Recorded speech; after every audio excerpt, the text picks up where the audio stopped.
Good morning everyone. आज है 1 जून। हम देखेंगे इससे संबंधित सभी महत्वपूर्ण करेंट अफेयर को। साथ ही यहाँ पे संडे को क्या रखा गया है, तो संडे को छुट्टी रखा गया है, तो संडे को प्रश्न को भी यहाँ पे डिस्कशन किया जाएगा। साथ ही आपको बता दूं कि अभी लॉकडाउन को क्या तो पूरे महीने के लिए बढ़ा दिया गया है स्थिति को देखते हुए, क्योंकि जो पेशेंट हैं काफ़ी बढ़ रहे हैं इसके। तो ये आपके लिए, वैसे छात्र जो हमेशा बहाने बनाते हैं कि मेरे पास समय नहीं है, तो उनके लिए काफ़ी अच्छा अपॉर्चुनिटी है इसका। आप चाहे तो अच्छे से प्रयोग कर सकते हैं, और अगर लॉकडाउन खुलता है और अगर एग्ज़ाम लिया जाता है तो उस समय आप पूरी तरह से प्रिपेयर हो एग्ज़ाम के लिए। तो चलिए, आज का पहला प्रश्न है कि राजीव गांधी खेल रत्न पुरस्कार 2020 से किसको दिया जाएगा।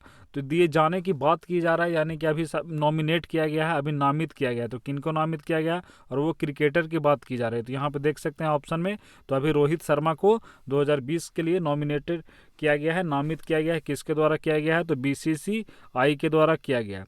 अब जानिए, यह जो खेल रत्न है भारत में जो जितने भी खेल होते हैं उसमें सबसे बड़ा पुरस्कार अभी तक का ये है, तो कौन है, राजीव गांधी खेल रत्न पुरस्कार, यानी कि highest sport honour in India. इसके अलावा आपको जानना है कि नाम में देखिए, इसमें नाम में क्या लिखा हुआ है, तो राजीव गांधी। तो राजीव गांधी कौन थे, इंदिरा गांधी के बेटे, जैसा कि आपको पता होगा।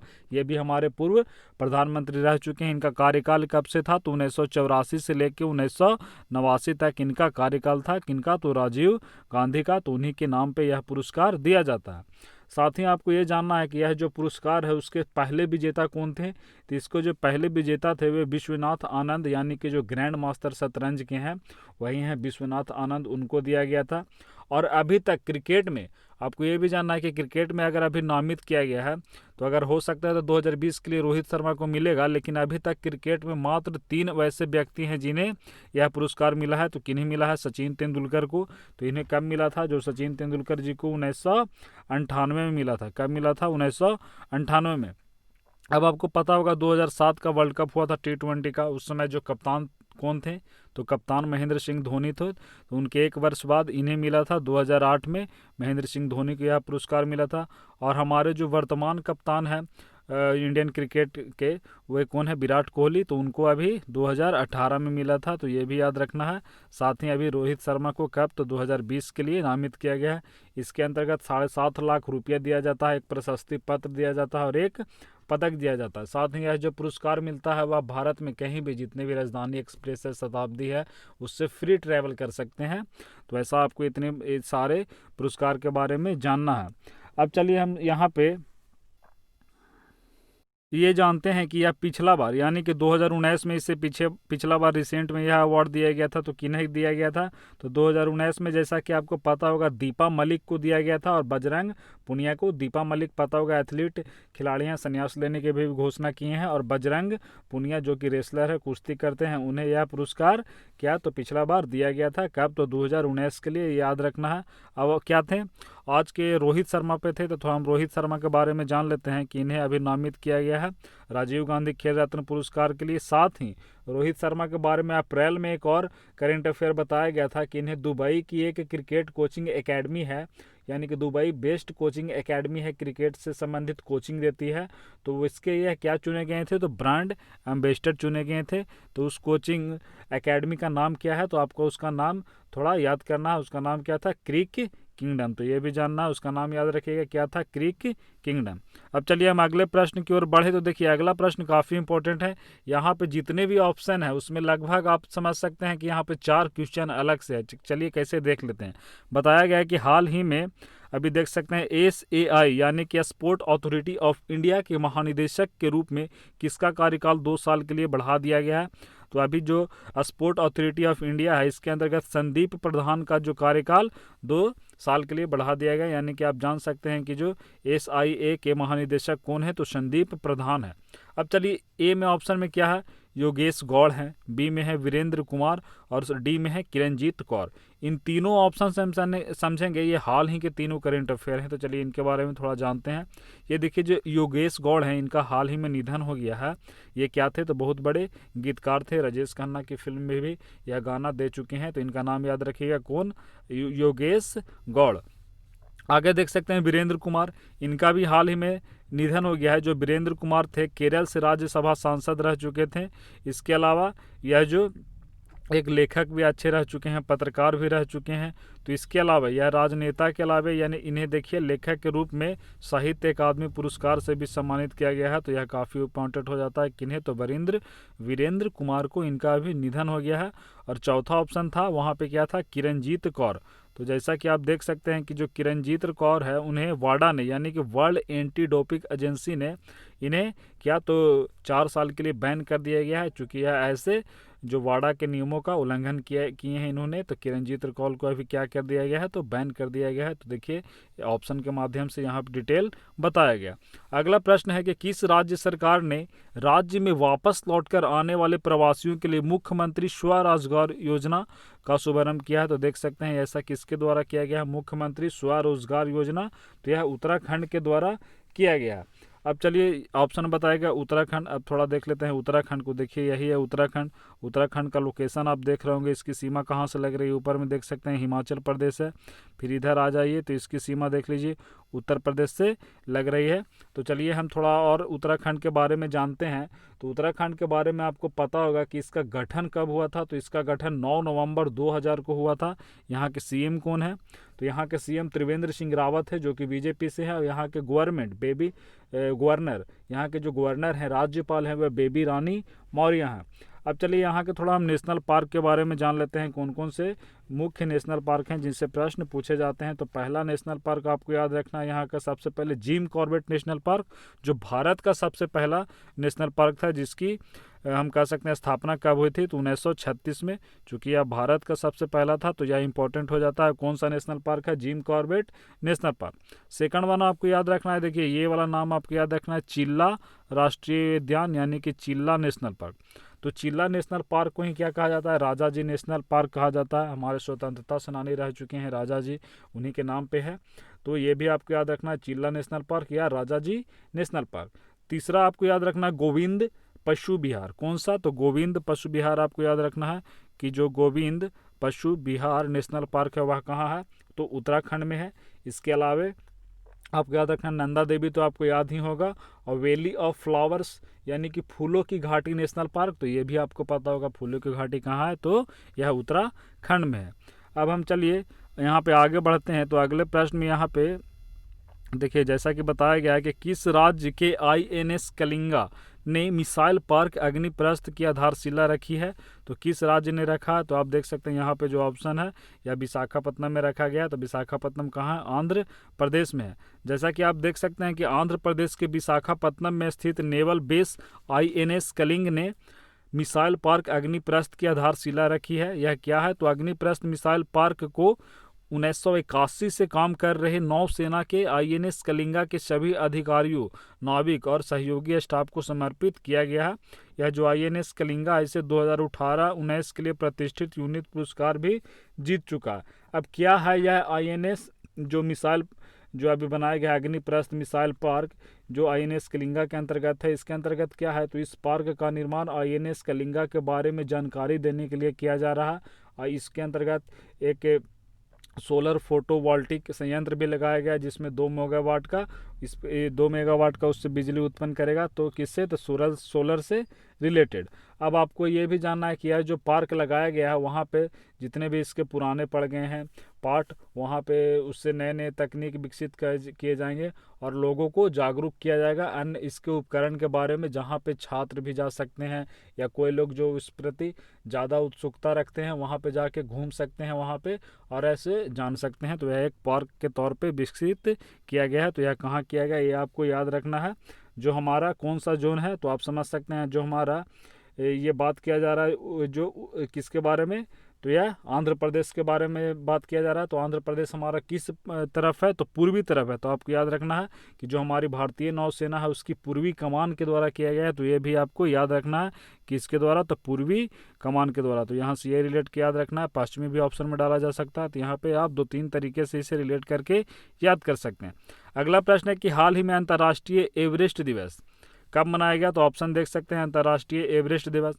एवरेस्ट से आपको अभी पता होगा कि बताया गया था कि चाइना का एक दल पहुंचा था एवरेस्ट की ऊंचाई के लिए। तो वो भी आपको याद रखना है कहाँ की दल? तो चाइना की दल।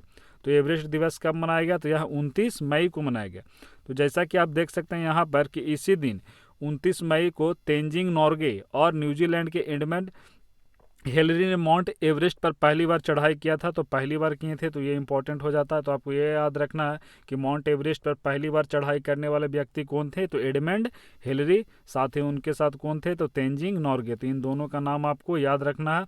2008 में जो यह पर्वतारोही थे हिलरी, इनका निधन हो गया। तो उसी के निधन के अवसर के बाद नेपाल ने इसे अंतर्राष्ट्रीय एवरेस्ट दिवस के रूप में मनाने के लिए कार्य किए थे। अब आपको चलिए कमेंट में ये बताना है, अब बताने का इसका प्रयास करिएगा कि भारत के वैसे कौन व्यक्ति थे जो पहली बार माउंट एवरेस्ट पे चढ़े थे। तो उस भारतीय का नाम आपको कमेंट में बताना है। अब चलिए हम अगले प्रश्न की ओर बढ़े। तो यहाँ पे बताया गया कि हाल ही में बेजान दारूवाला का निधन हो गया, इनमें से वह किसके लिए प्रसिद्ध थे। तो देख सकते हैं यही है बेजान दारूवाला। तो यह किसके लिए किससे संबंधित हो, तो यहाँ पे देख सकते हैं इसका ड्रेस से भी आप इनका पकड़ सकते हैं। ये ज्योतिषी थे। आप करेंट को कैसे भी रिलेट करके याद कर सकते हैं, ये आप पे डिपेंड करता है। अब मान लीजिए दारू वाला है, तो इसका मैं एक ऐसे ही सेंस लगा रहा हूँ। मान लीजिए कोई व्यक्ति दारू पी के क्या करता है, तो भविष्यवाणी करता है, तो मान लीजिए सही हो जाता है। तो ऐसे ही याद रखिएगा कि बेजान दारू वाला किससे से रिलेटेड थे, ज्योतिषी से। अब क्यों ऐसा कह रहा हूँ, देखिए यहाँ पे बताया गया है कि इनका नाम हार्पर कॉलिंस द्वारा प्रकाशित the millennium book of prophecy में पिछले 1000 वर्षों में 100 महान ज्योतिषियों में शामिल था। तो देख सकते हैं पिछले 1000 वर्षों के 100 महान ज्योतिषियों में इनका नाम शामिल किया गया था। इनके द्वारा कहा जाता है कि ये जितने भी राजनीति, क्रिकेट, फिल्म उद्योग और फिल्मी सितारों से संबंधित भविष्यवाणी करने के लिए मशहूर थे। इन्हीं के द्वारा देख लीजिए यहाँ पे जो राजनीति में इनकी भविष्यवाणी की गई थी, मोरारजी देसाई के बारे में बताया गया था कि प्रधानमंत्री बनेंगे कि नहीं, अटल बिहारी वाजपेयी और नरेंद्र मोदी के बारे में, तो ये सभी सही हुआ था। तो इनके बारे में आप याद रखिएगा, बेजान दारू वाला। अगला प्रश्न है कि 2019-20 वित्तीय वर्ष के दौरान भारत में एफडीआई के सबसे बड़ा स्रोत कौन सा देश है। तो यहाँ पे देख सकते हैं जो एफडीआई है उसका जो फॉरेन डायरेक्ट इन्वेस्टमेंट है उसका सबसे बड़ा स्रोत कौन सा देश बना है। तो यहाँ पे देख सकते हैं वह सिंगापुर बना है। तो सिंगापुर बना है। इसके अलावा दो अन्य कौन है, सिंगापुर के अलावा मॉरिशस और नीदरलैंड है। तो देख लीजिए यानी कि सिंगापुर सबसे ज़्यादा इन्वेस्ट कर रहा है भारत में आकर। तो आप देखिए भारत से हम थोड़ा सिंगापुर के लोकेशन को देख सकते हैं। ये देखिए यह रहा हमारा प्यारा भारत। यहाँ पे देखिए बंगाल की खाड़ी, यहाँ पे देख सकते हैं, यहाँ से आप जा सकते हैं। यहाँ पे ये देख सकते हैं सिंगापुर। सिंगापुर के देख लीजिए जो पड़ोसी देश हैं, ऊपर में देख लीजिए मलेशिया है और नीचे में ये इंडोनेशिया है। ये भी इंडोनेशिया का पार्ट है। ये बोर्नियो आइलैंड है। तो आपको ये याद रखना है सिंगापुर। सिंगापुर की राजधानी आपको पता होगी कहाँ है, तो सिंगापुर सिटी। अब चलिए हम अगले प्रश्न की ओर बढ़ते हैं। तो यहाँ पे बताया गया है कि यहाँ पे देख सकते हैं सिंगापुर के बाद बताया गया था मॉरिशस और नीदरलैंड इसमें है।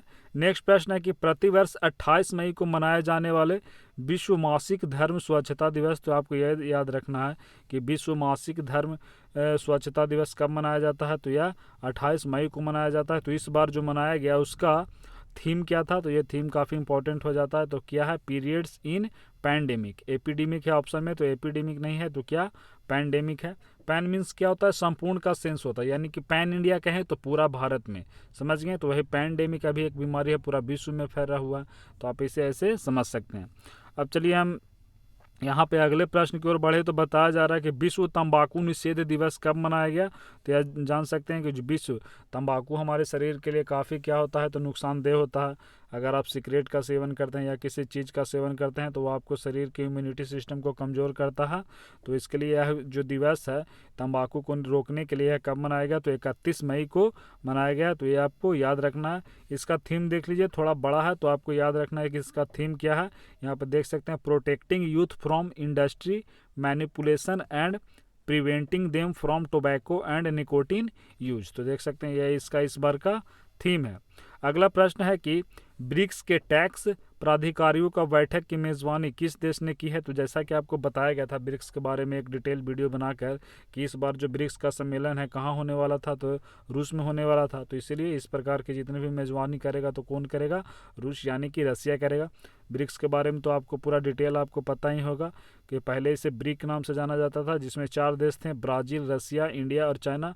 बाद में 2010 में जब इसमें साउथ अफ्रीका जुड़ गया तो इसका नाम क्या हो गया, ब्रिक्स हो गया। तो ये भी आपका याद रखना है। इसके अंतर्गत इसका एक अपना अलग से बैंक भी है, एनडीबी यानी कि न्यू डेवलपमेंट बैंक इसका एक बैंक है न्यू डेवलपमेंट बैंक एनडीबी। इसकी स्थापना कब हुई थी? तो 2014 में हुई थी, जिसकी जो क्या कह सकते हैं जो बैंक है इसका हेडक्वार्टर कहाँ है? तो चीन के संघाई में है। तो इतने सारे बात आपको यहाँ से याद रखना है।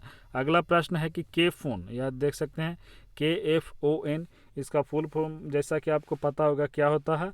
तो केरला फ्री इंटरनेट जो एक प्रोजेक्ट है यह लाया गया है। इसका जो फुल फॉर्म है केरल फाइबर ऑप्टिक नेटवर्क। तो समझ सकते हैं क्या है? Kerala fibre optic network. तो आपको यहाँ पे इसका आंसर भी मिल गया होगा के फॉर केरल। तो वही पूछा जा रहा है कि किस राज्य की सरकार ने इसे लॉन्च किया है के फोन को? तो यह केरल की सरकार ने किया गया है। तो यह क्या है? तो अभी आपको बताया गया कि जितने भी BPL परिवार हैं उनको मुफ्त में इंटरनेट प्रोवाइड करने के लिए ऐसा किया गया है, यानी कि केरला फ्री इंटरनेट प्रोजेक्ट है। तो यहाँ पे ये आप देख सकते हैं इसका फुल फॉर्म यहाँ पे बताया गया है। अब आप देखिए मैप में कहाँ पे है केरला, तो आप स्पष्ट देख सकते हैं मैप में यहाँ पे है केरल, जिसकी सीमा कहाँ से लग रही है? इधर देखिए तमिलनाडु से लग रही है, और ऊपर में यहाँ नहीं कि नॉर्थ में इसकी सीमा कर्नाटका से लग रही है। इधर क्या है? तो अरबियन सी है, और नीचे आप आ सकते हैं तो वहाँ पे हिंद महासागर हो जाएगा। ये दोनों जो आप देख रहे हैं हिंद महासागर का ही पार्ट है। कौन? तो बंगाल की खाड़ी और अरब सी। तो अब जो केरला है, और केरला के पहले अभी क्या बताया गया था? आंध्र प्रदेश के बारे में पिछले बार दिखाया गया था अभी ही। तो उसका मैप यहाँ पे देख लीजिए, यही है आंध्र प्रदेश। आंध्र प्रदेश का जो 2 महत्वपूर्ण नेशनल पार्क है वो आपको याद रखना है। पहला इसमें क्या है? तो पहला राजीव गांधी नेशनल पार्क जो रामेश्वरम में है। तो ये भी आपको याद रखना है कि जो राजीव गांधी नेशनल पार्क है वह कहाँ है? तो आंध्र प्रदेश में है। साथ ही श्री वेंकटेश्वर नेशनल पार्क, ये भी कहाँ है? आंध्र प्रदेश में। अब चलिए हम केरला के नेशनल पार्क के बारे में जान लेते हैं। कई बार बताया गया, फिर बताते हैं। जो केरला है इसका पहले गठन जान लीजिए कब हुआ था? 1 नवंबर 1956 को। यहाँ की एक भाषा काफ़ी इंपॉर्टेंट है, तो याद रखिएगा कि केरल की जो भाषा है वह क्या है? तो मलयालम है। तो यहाँ की भाषा के बारे में अभी आपको याद रखना है। यहाँ के नेशनल पार्क को देखते हैं तो पहला आपको याद रखना है अन्नामुदी 16 नेशनल पार्क। जितने भी 16 करके आप देख सकते हैं लगभग केरला में है। तो Anamudi 16 national park, Eravikulam national park, Karimpuzha national park, Mathikettan 16 national park, Pampadum ने 16 national park, Periyar national park, silent valley यानी कि शांत घाटी नेशनल पार्क। तो ये सारे फिर से वीडियो का आप थोड़ा रिवर्स में जाइए, जितने अभी बोला गया उसको खुद से बोलने का प्रयास कीजिए, तो ये आपको याद रहेगा लंबे समय के लिए। चलिए आपको कमेंट में इसका आंसर बताना, या पिछले दिन का प्रश्न है। यहाँ पे प्रश्न है कि श्रमिकों को रोजगार प्रदान करने हेतु कौन सा राज्य रोजगार सेतु योजना लाया है? तो आपको ये कमेंट में बताना है कि इनमें से कौन सा राज्य है जो रोजगार सेतु योजना यानी कि रोजगार सेतु स्कीम लाया है। तो चलिए वीडियो के यहीं पे समाप्त करते हैं। अच्छा लगा होगा तो प्लीज़ इसे आप आगे भी शेयर कर सकते हैं। धन्यवाद।